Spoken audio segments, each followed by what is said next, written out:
So, we just witnessed probably the biggest surprise of this week. The Chargers pulling off their most important win of the season. Just when everyone thought they were headed for another blowout like the Bucks game, they completely flipped the script. Final score, Chargers 34, Broncos 27. Looking at how this game started, things were looking pretty rough for the Chargers. They were down by 11 points multiple times, 21 to 10, then 24 to 13, but they just kept fighting back. What really stood out was how they managed to score 21 unanswered points to take the lead. And that final drive, 6 plays, 90 yards, ending in a touchdown that basically crushed any hopes the Broncos had left. One of the game-changing moments came at a pretty unusual time, right at the end of the first half with that free kick. We haven't seen this since 1976, and it completely changed the momentum. Cameron Dicker nailing that 57-yard field goal was huge for momentum. The first half was honestly concerning. The defense couldn't get a stop, and the offense was struggling to keep pace. The Broncos were having their way, especially with their running game. They dominated time of possession, and the Chargers just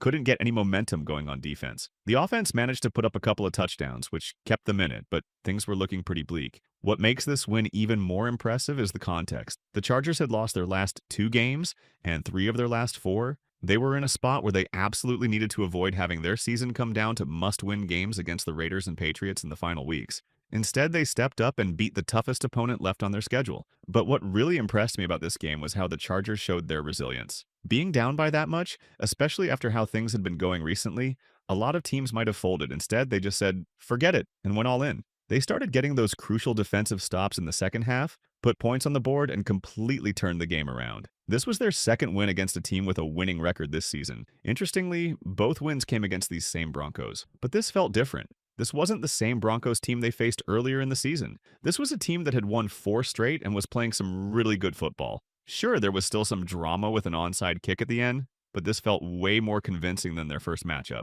Now, let's talk about Justin Herbert because what he did in this game was absolutely special. He went up against what was statistically the NFL's top defense, a Broncos unit leading the league in sacks and coming off 8 takeaways in their last 2 games. They were absolutely on fire coming into this game. Herbert didn't start perfectly. He threw an uncharacteristic interception early, which was surprising given he'd only thrown 1 pick before last week. But man, did he turn it around. He finished with some incredible numbers, 22 of 30, 284 yards, 9.2 yards per attempt, 2 touchdowns, with 87.4 quarterback rating and a use on Nocta Beer passer rating. That's elite production against a top defense. What impressed me was his use of play action. Herbert used it on 47.2% of his dropbacks, a career high, and went 12 of 15 for 155 yards on those plays. That's just smart, efficient football. But the most impressive moment? That go-ahead touchdown throw to Darius Davis in the fourth quarter. Herbert had a defender dragging him down and still somehow got enough on the ball.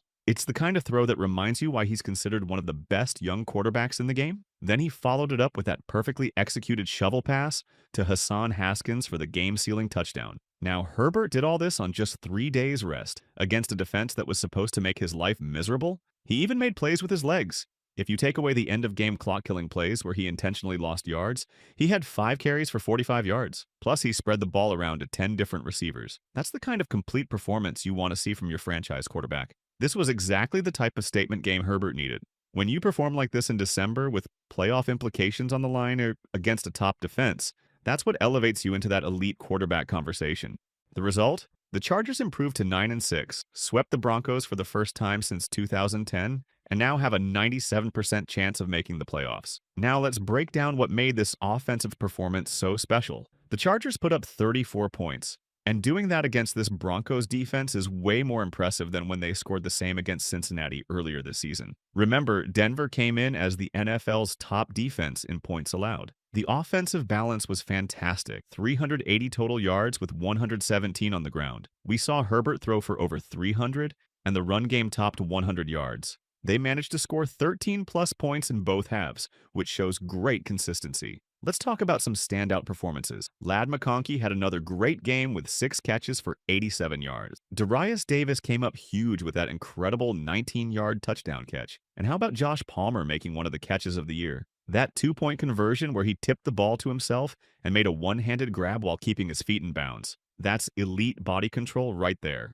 I've got to give credit to offensive coordinator Greg Roman, too. After some criticism in recent weeks, he called probably his best game of the season. The way he schemed up open looks for McConkey, the effective screen game, the creative run designs, It all worked. They even got defensive lineman Scott Matlock out there as a fullback, making guys miss, which was pretty entertaining to watch. What really made this offense click was the run game. When the Chargers can establish the ground attack like they did here, it changes everything. The defense can't just focus on Herbert and the passing game. That's why that final drive was so crucial. They showed they could run it when everyone knew they were going to run it.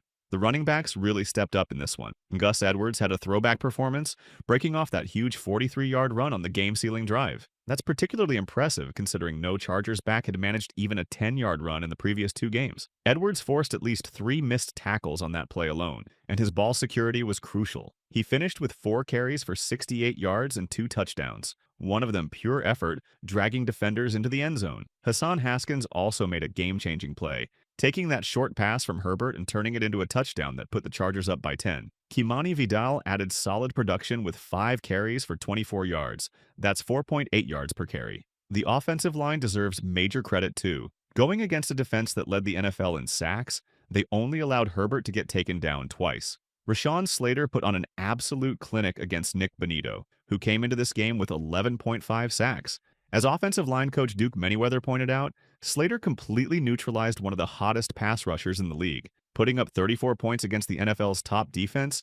Even with that early Herbert interception in plus territory, shows just how complete this offensive performance was. Probably their best showing of the season. Now, about that defense, it's a tale of 2 halves if I've ever seen one. For the first 9 drives, they looked as bad as any Chargers defense I can remember.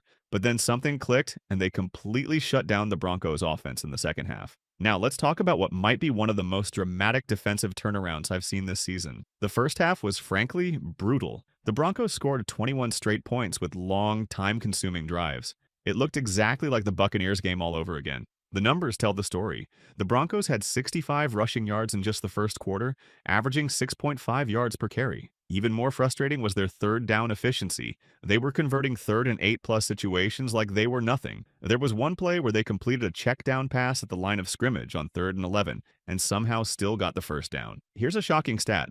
Before their last possession of the first half, the Broncos hadn't been forced to punt in 15 straight drives, going back to the Chiefs game. The defense had allowed 51 points on 9 consecutive drives. That's how bad it was. But then something remarkable happened in the second half. The Chargers' defense completely flipped the switch, holding the Broncos to just 6 points. And 3 of those came on a desperation field goal just to set up an onside kick. Credit to defensive coordinator Jesse Minter for making huge adjustments. Derwin James made a crucial open field tackle on a tight end. Kendall Williamson stepped up, and Dean Leonard had a critical 3rd down pass breakup. They limited Bo Nix to just 3.3 air yards per attempt, with only 1 pass over 20 yards. The run defense especially tightened up. After giving up 65 rushing yards in the first quarter, they allowed just 45 yards the rest of the game. They didn't get any turnovers, but they got 3 crucial punts and, most importantly, got the ball back to Herbert when he was rolling. One of the biggest turning points came from a bizarre but brilliant special teams play at the end of the first half. After Darius Davis called for a fair catch and got tripped up by a Broncos defender, the Chargers used a rarely seen rule, the fair catch kick. Cameron Dicker stepped up and absolutely nailed a 57-yard field goal. That's not just any kick. Dicker has already tied the Chargers record for most 50+ yard field goals, and he's only been in the league for about 2 years. He might just be the best kicker in the history of the Chargers. The game came down to one final test, an onside kick. While only 7% of onside kicks have been recovered this season, Will Lutz put out a dangerous one that took a Broncos bounce. But Nick Neiman on the Hands team made a clutch play, securing the ball despite it popping up into his face mask. The Chargers showed improved clock management late in the game, avoiding any risky situations with punts to dangerous returner Marvin Mims. They closed it out exactly how you want to see a team finish a crucial game. This win puts the Chargers in a fantastic position. They now only need 1 win in their final 2 games to punch their playoff ticket.